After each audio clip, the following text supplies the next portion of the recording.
First Contact, the unexpected challenge. The sleek obsidian spacecraft descended through Earth's atmosphere with a grace that belied its massive size. Commander Zara Kren of the Sci-Fi Exploration fleet had surveyed hundreds of planets, but nothing could have prepared her for the moment her vessel breached the planet's cloud layer. Her species, evolved in the low-gravity environment of the Andromeda cluster, prided themselves on their adaptability and technological superiority. As the ship's landing protocols engaged, Zara felt a strange tension building in her muscular frame. The preliminary gravitational readings had seemed unremarkable, just another planetary data point in their extensive galactic database. How wrong they had been. The moment her stabilization boots touched the ground, Zara experienced a crushing, overwhelming force that defied every physiological expectation. Her carefully engineered muscles, trained for interstellar navigation and combat, suddenly felt like liquid lead. The impact drove her face first into the earth with a force that sent a thunderous vibration through the ground. Dust billowed around her crumpled form, and a collective gasp rose from the group of humans who had gathered to witness the first confirmed extraterrestrial landing. Zara's pride, a cornerstone of Astrian culture, battled against the humiliating reality of her current position. "Well, that's not how I expected First Contact to go," a voice cut through her moment of vulnerability. A human male stepped forward, his stance relaxed, a mix of amusement and genuine concern crossing his features. Marcus Rodriguez, a veteran NASA mobility specialist, had been part of the first response team. Years of working with astronaut rehabilitation and understanding human body mechanics had prepared him for unusual situations, but nothing quite like this. Zara struggled, her powerful arms pushing against the ground. Every movement was an exercise in excruciating effort. Her neural implants, typically precise and responsive, seemed confused by the planet's relentless gravitational pull. Each attempt to rise was met with a crushing resistance that made her previous combat training feel like a distant, laughable memory. "Are you functional?" Marcus asked, crouching down to her level. His tone wasn't mocking, but genuinely curious. "I am perfectly capable," Zara growled, her translator adding a slight mechanical edge to her response. "This gravitational environment is unexpected." Marcus chuckled, a sound that was more sympathetic than derisive. "Unexpected is one way to put it. Most species we've encountered haven't quite understood Earth's unique physical characteristics.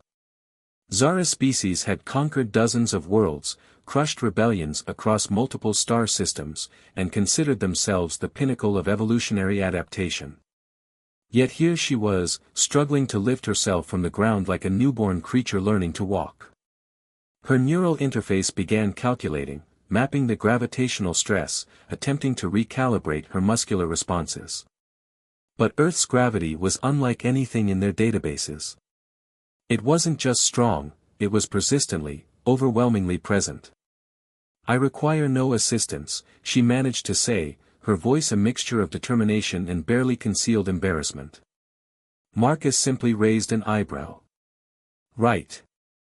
Because struggling face first into our planet's surface is definitely a standard first contact protocol." The gathered humans, scientists, military personnel, and media representatives, watched with a mixture of fascination and barely contained amusement. Zara realized that her grand entrance was anything but the intimidating arrival she had planned. Her body trembled with the effort of movement. Muscles that had navigated complex zero-gravity combat scenarios now felt like they were being systematically crushed. Each attempt to rise was a battle against a force she was only beginning to comprehend. "Your planet," Zara finally admitted through gritted teeth, "is not what our surveys suggested." Marcus extended a hand, but didn't move to touch her. "Surveys can't capture everything. Would you like some help understanding how to move here?" It was a pivotal moment. An Astrian commander, leader of countless interstellar missions, being offered assistance by a representative of a species they had categorized as technologically emerging just months ago. Pride warred with practicality. And for the first time in her career, practicality was winning. "Explain," Zara demanded, her voice a complex mix of frustration and genuine curiosity. Little did she know, this moment marked the beginning of an encounter that would challenge everything the Austrian exploration fleet understood about adaptation, resilience, and the true meaning of technological superiority. Earth had just delivered its first lesson, and Commander Zara Kren was about to become an unexpected student. Adaptation and revelation. The research facility hummed with a quiet intensity that Zara found both alien and intriguing. After her embarrassing first encounter with Earth's gravity, she had been transferred to a specialized adaptation center, a sterile environment filled with equipment designed to help her understand the planet's unique physical challenges. Marcus Rodriguez stood nearby, clipboard in hand, watching her with a mixture of professional interest and barely concealed amusement. "Ready for your first real training session?" he asked, a slight grin playing at the corners of his mouth. Zara's neural implants had spent the past 72 hours analyzing every minute detail of human movement, gravitational dynamics, and physiological adaptation. Yet knowledge and practical application were two very different things. "I am prepared," she responded, her translator rendering her native language into crisp English. Her initial bravado had been tempered by the humbling experience of her first landing, but the core of her Austrian training remained: adapt, overcome, excel. The training room was a marvel of human engineering. Adaptive resistance systems lined the walls, with complex biomechanical sensors that could measure the slightest muscular response. Marcus approached a control panel, his fingers dancing across the interface. "We'll start with basic mobility," he explained. "Most species struggle with Earth's gravity, but humans have developed some interesting techniques over generations." Zara watched carefully as Marcus demonstrated a series of movements. To her surprise, the human's body moved with a fluidity that defied her initial assessment of their species. Each step was calculated, each movement efficient, a dance of balance and precision that her initial scans had completely missed. "Your preliminary reports classified humans as a developing species with limited physical capabilities," Zara commented, recalling the Austrian exploration fleet's initial assessment. "Those reports were fundamentally incorrect." Marcus laughed, a sound that seemed to fill the entire room. "Most species make that mistake. We're not the strongest. We're not the fastest. But we're the most adaptable." The first exercise seemed simple, a series of controlled movements designed to help Zara understand how to distribute her weight against Earth's gravitational pull. But simple was far from easy. Her muscles, engineered for low-gravity environments, protested with each movement. "Your body is fighting the gravity," Marcus observed. "Most species do. Humans learn to work with it, not against it." Over the next hours, Zara experienced a systematic deconstruction of everything she believed about physical capability. Marcus wasn't just teaching her how to move, he was revealing an entire philosophy of adaptation. "Humans have survived environments from Arctic ice to scorching deserts," he explained during a brief rest period. "We don't have specialized physiological adaptations. We have something more powerful, the ability to learn, to modify, to overcome." Zara's neural implants worked overtime, recording every nuance. The human before her wasn't just demonstrating physical techniques, he was embodying a complex adaptive strategy that her entire civilization had overlooked. By the end of the session, Zara had managed to move with something approaching grace. Her muscles, previously rebellious, were beginning to understand the rhythms of Earth's gravitational embrace. More importantly, her understanding of human potential was undergoing a radical transformation. "You're adapting faster than our typical subjects," Marcus noted, checking a series of diagnostic readings. "Most alien species take weeks to achieve what you've done in hours." Zara allowed herself a small moment of pride. "Austrian training is comprehensive." "Maybe," Marcus responded, "or maybe you're just beginning to understand that adaptation isn't about strength, it's about willingness to learn." As the day concluded, Zara realized that her mission had changed. What had begun as a routine planetary survey was becoming something far more complex, a journey of understanding that challenged everything she thought she knew about biological potential. The Astrian exploration fleet would receive a report very different from what they expected. Earth was not just another planet to be catalogued.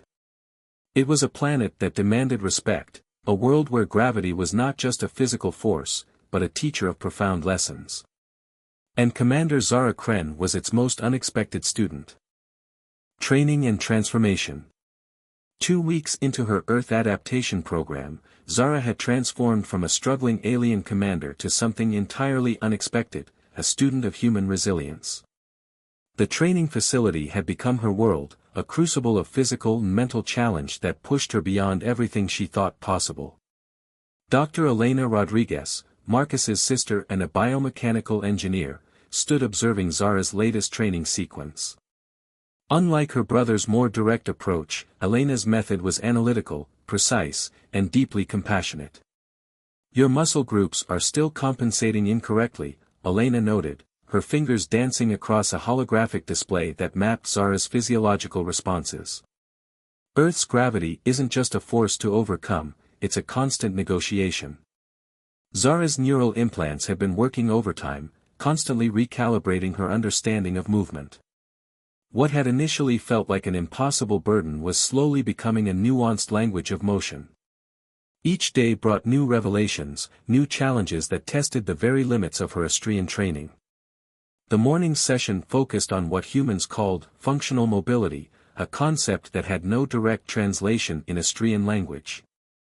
It wasn't just about strength or speed, but about the intricate balance between muscle groups, gravitational forces, and mental adaptation. "Most species see gravity as an enemy," Marcus explained during a break, tossing Zara a nutrient pack designed specifically for her alien metabolism. "Humans see it as a partner. We don't fight against it, we dance with it." The metaphor was typically human, imprecise, yet profoundly meaningful. Zara was learning that human communication went far beyond literal translation. It was a complex tapestry of emotion, context, and unspoken understanding.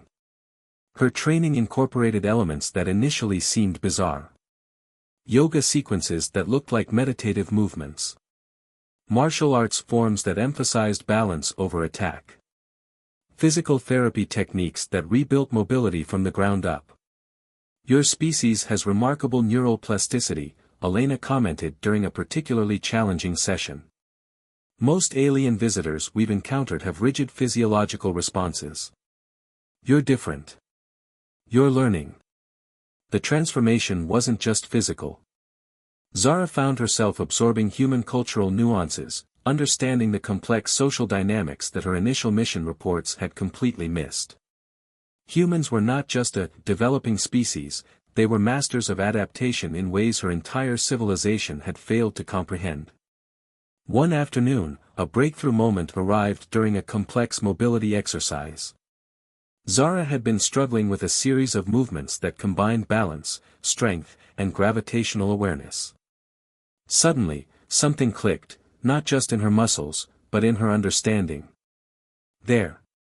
Elena exclaimed, her display lighting up with unprecedented neural mapping. "You're not fighting gravity anymore. You're communicating with it." Marcus watched from the sidelines, a proud smile spreading across his face. "Welcome to Earth," he said softly. The implications were profound. Zara's neural reports would fundamentally challenge everything the Astrian exploration fleet understood about planetary adaptation. She was becoming more than an observer, she was becoming a bridge between two species. Her communication with her home fleet had become increasingly complex. Each report was a carefully crafted document that spoke not just of physical challenges, but of a deeper, more nuanced understanding of human potential. "Gravity is not a limitation," she found herself writing in her latest report. "It is a teacher. And humans are its most exceptional students." As the day concluded, Zara stood looking out over the training facility's expansive windows. The world outside, once an incomprehensible challenge, now seemed like a vast, inviting landscape of possibility. She was no longer just an alien commander. She was becoming something entirely new, a student of a planet that refused to be underestimated. Earth had not just challenged her. It had transformed her.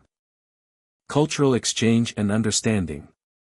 1 month after her arrival, Zara found herself in a situation her Astrian training could never have prepared her for, sitting in a family barbecue, surrounded by humans who treated her not as an alien specimen, but as a guest of honor.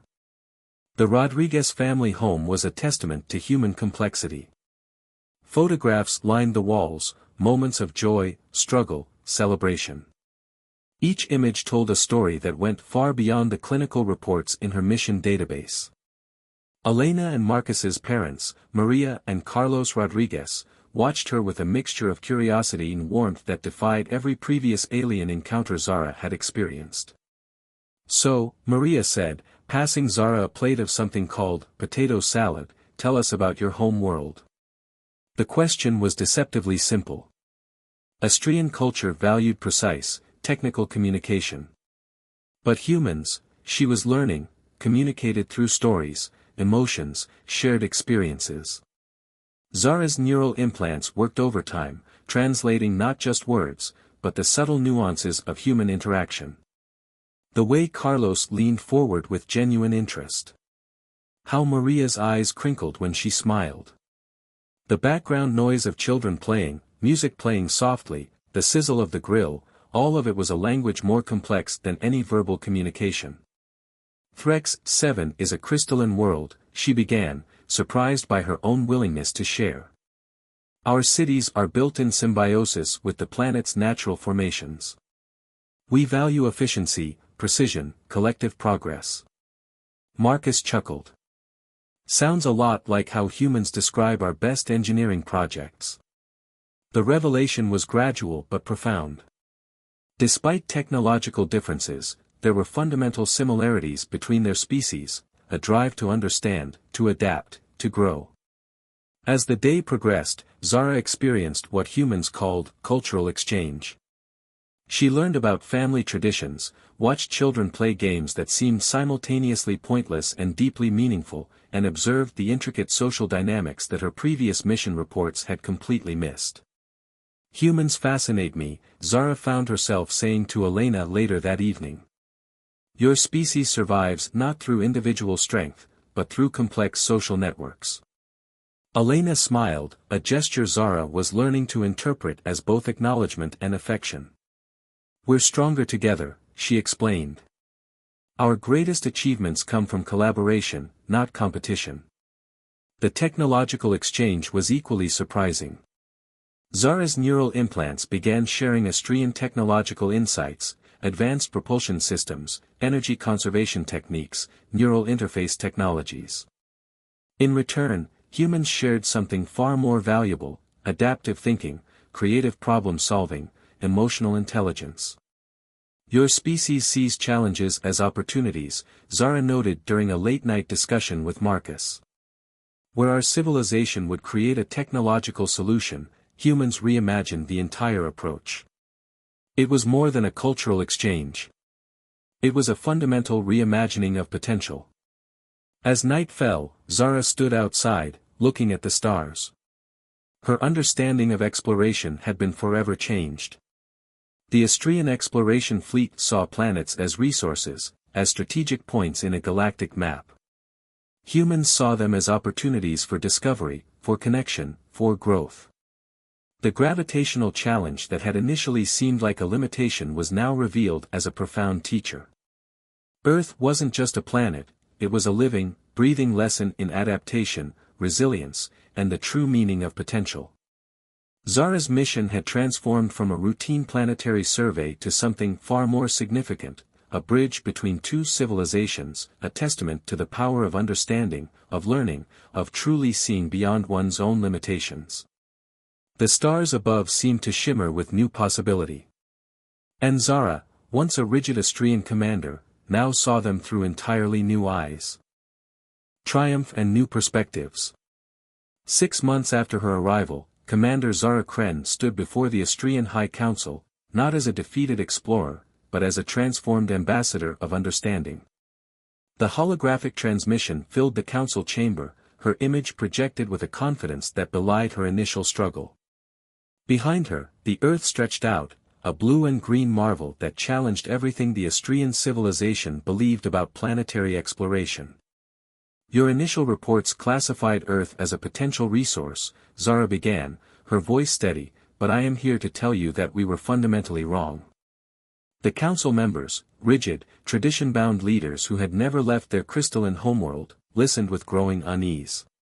Zara's presentation was unlike any mission report in Astrian history. She detailed not just technological exchanges, but something far more profound. The human capacity for adaptation, for reimagining challenges as opportunities. The Rodriguez family's approach to life, their ability to find strength in connection, to see beyond immediate limitations, had transformed her understanding of intelligent life. A holographic display showed her journey. Her initial crash landing. The humiliating first attempts to move. The gradual transformation as humans helped her understand not just gravity, but the philosophy of adaptation. Humans taught me that strength is not about overcoming, Zara explained, but about understanding. About turning limitations into opportunities. The moment of true revelation came unexpectedly. During a critical moment in her adaptation, Zara had participated in a human rescue mission. A local community faced a severe environmental challenge, a combination of flooding and structural damage that threatened multiple lives. She had watched as humans from different backgrounds came together. Not through advanced technology, but through pure, unbridled cooperation. Engineers, teachers, teenagers, elderly citizens, all working as a single organism to protect their community. Our civilization has conquered worlds, Zara said, her voice carrying a weight of newfound wisdom. But humans create worlds. They don't just survive, they transform. The holographic display shifted, showing images of human innovation. A child science project solving a local water filtration problem. Community gardens transforming urban landscapes. Rescue teams working seamlessly during natural disasters. The Astrian High Council was silent. Marcus and Elena Rodriguez stood in the background, watching with a mixture of pride and understanding. They had become more than guides, they had become family. We are recommending a complete reassessment of our planetary interaction protocols, Zara continued. Earth is not a resource to be catalogued. It is a living lesson in potential. As the transmission concluded, Zara looked not like a conquered commander, but like a bridge between civilizations. Her body, once struggling with Earth's gravity, now moved with a grace that spoke of true adaptation. Outside the council chamber, the stars waited. Not as conquest points on a galactic map, but as invitations to truly understand, to connect, to grow. The Astrian exploration fleet would never be the same. And neither would Zara.